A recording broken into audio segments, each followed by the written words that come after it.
Hey y'all, welcome back to my channel, my space, my room, Essence of Earth. I'm your hostess with the mostest, Miss Nikita. And y'all know over here we're going to focus on everything that's going to help you improve the quality of your life. So if you like stuff like that, please let's be friends.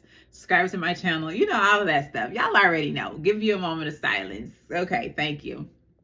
All right, so one, I'm extremely excited because I literally just finished, not too long ago, finished having a conversation with another person who battled breast cancer. Y'all know it's still Breast Cancer Awareness Month, so that's what we're focusing on tonight. And then it was actually someone on the other side where her mother actually passed away from breast cancer, and then she had a little scare. So, and the name of that organization is Little People Serving. It's a great organization. My son is a part of it, and they're going to do big things. They are. They already are. They're making an impact, and it's beautiful, and I'm so grateful to have been a part of that. So much so I was preparing for bed and I was like, let me get up and talk about this and get this out of my system and share this information, because from the conversation that I had, I just kind of took some nuggets that I felt like would be great to discuss, and maybe somebody, someone who's going through it, or if you the loved one of someone who's going through it, maybe you can take them back these nuggets and kind of help them throughout their journey or their process. So just a few nuggets. And it's just so crazy to be able to listen to someone else's journey, because it's so different, which leads me to my first nugget. My first nugget is that everybody's journey looks different. Okay, while you can get in these like Facebook groups and social media, and you get to see all these people talking about their journey or whatever, but nobody's journey is quite like yours. So just don't compare yourself, to other people's decisions that they make for themselves. Everybody's journey is different, and everybody is going to require different things when it comes to like support, right? For me, going through my process, the emotional support was like one of the most important things that I needed for myself. Going through the journey in itself, I did learn a lot about myself, and my inability to be vulnerable or be anything other than that strong, independent woman that I'm typically known for within my family. It was hard for me to step out of that role and be vulnerable and go through the emotions that I was having in silence, because I didn't want to affect my loved ones, right? So just understanding that everybody's journey, it looks different, and what you need, you can advocate for. Don't be afraid to advocate for yourself with your family members. It's okay to say, I just need space right now. It's okay to say, I want you here. You don't have to say anything. I want you here. It's okay to cry, right? And speak up for yourself, and even with your doctors, right? And I'm just going through these nuggets, y'all. I'm just talking because I just got to get it out right now. I don't have nobody to talk to right now. Everybody's doing their own thing. So I'm kind of like, I got all of these emotions and I have all of these feelings, and I have to get it out. So here you guys are. And when I talk about my cancer journey, I don't like talking about it. So it took me a lot not to cry during this conversation that we had, but I was able to do it. So I kind of feel a little emotional right now, but I'm going to try to keep it under wraps. But yeah, advocate for yourself. Ask questions with your doctor, and let your family and friends know what it is that you need from them.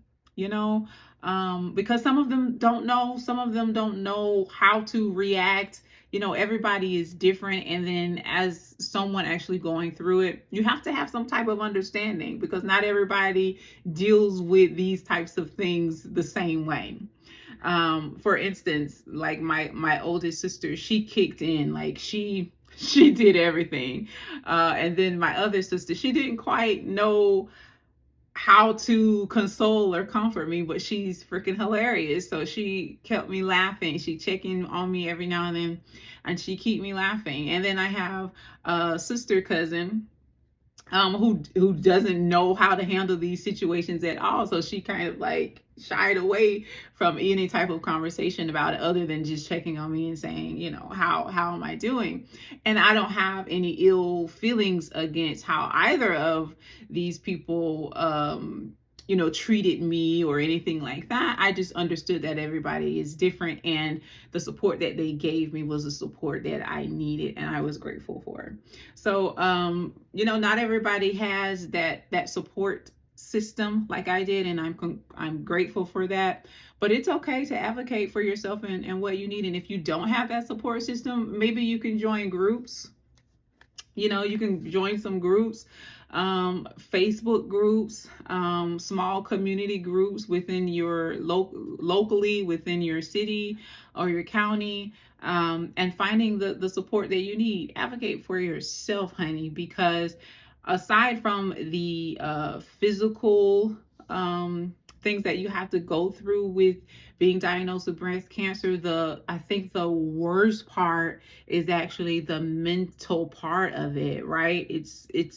It's what nobody else can see or feel. It's in your head, and you have to be able to get that out, which leads me to my next nugget now. See, like for me, like I just said, I like the strong, independent sister. Everybody is like comes to me with their problems, and I say, you need to do this, that, and the third. So it was hard for me, and I kept my emotions bottled up, right? Because it was like, if I tell my sister or my mom, my boyfriend, what I'm actually feeling, like they probably would go insane. Well, probably not my boyfriend, because he's like, he keeps me grounded and level, and stops me from having anxiety attacks. But still, I felt like I couldn't express myself to the people that were closest to me, because it would make them freak out. So I kept a lot of things bottled in, and I really didn't have that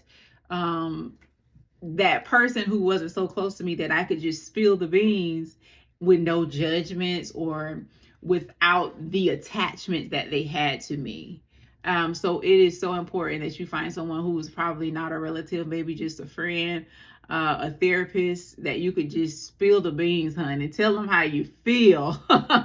Because if you don't, in the end, it's gonna hurt you, friend. It's gonna hurt you mentally, and it wasn't fun. That wasn't fun for me. I would have to say, chemotherapy was pretty bad, but how I felt mentally and being depressed at the end of everything, I didn't feel good. I didn't like that. That wasn't me.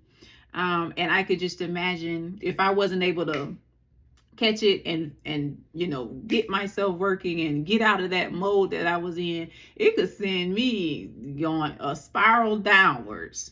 So make sure you got somebody that you can talk to, that I guess I don't know if the word is like non-biased, or someone who isn't so close to you, who aren't or won't be affected by the things that you're saying about how you feel. And they'll just let you vent and not go into a frenzy, okay? And then also, when it comes to advocating for yourself, I want y'all to know your doctor works for you. Like, you're paying them. And just like you pay anybody else for a service, you can say no. Okay, I want you to understand that you can say, no, this isn't something that I want for myself. What else do you have?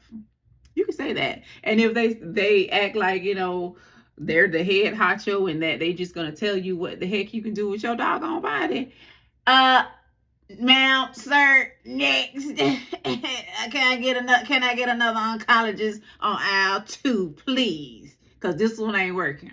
Okay, so advocate for yourself in that way. And honey, if you can't advocate for yourself with your doctor, get that auntie that'll cuss anybody out for you, or that auntie uncle. You got one of them in your family. Trust me, you know that one who just does not care about how anybody feels, and they're gonna say what needs to be said. Get that person in the appointment with you and tell them what to say. Okay. I'm telling you, it will help. Okay, so do that. But also another nugget that I wanted to share with you is during this process, you got to assess yourself. I think I mentioned this in another video, but this was something that came up in the conversation that I had tonight. And you got to assess yourself, whether it's forgiveness for something you did and maybe you can't let go, something you did bad and you just holding on to, you just feel like a bad person because you did it, but that was a point in time, right? As long as you're not continuously choosing it over and over and over and over again. And in a sense, you are continuously choosing it over and over and over again if you keep thinking about it every day, because every time you think about it, it generates the same emotions that you had back then, even though it's not even happening anymore, but you're making it happen mentally. So you really have to assess yourself and forgive yourself, forgive other people, any grievances that you may be holding that are kind of like trivial, they don't mean anything, girl, let it go. It's not worth it, because your body, and actually that's the book that Dr. Nikki, she put in there. She said there's a book that I'm actually gonna go and buy it, that your body keeps count or your body keeps score or something like that. So I'm definitely gonna read that book. But when you're holding on to things, your body is holding on to that trauma, and you gotta let that go, friend. It ain't worth it, because you ain't letting it go for them, because they know they dead wrong. They dead wrong for what they did. They dead wrong, but you can't hold on to that, okay? Because it's hurting you in ways that you probably don't even know. Okay, so let it go, friend. So yeah, and that's it. That's it. Well, I had an amazing time, y'all. Let me tell you, I felt like I was holding my breath the whole time. I couldn't breathe. I know I was breathing because I was obviously alive, but I was so nervous. It was something that was new to me, but it's actually something that I plan on doing in the future, which is interviewing people and having discussions regarding health and things like that. So I was like, why am I so nervous? But, I don't think it transpired through the interview, but inside, honey, I felt like I was dying. I really did. I really felt like I was dying. But when they ended it, I just like fell out of my chair. I fell out of my chair, and I was like lightheaded for like 15 minutes. My son was like, maybe you need water.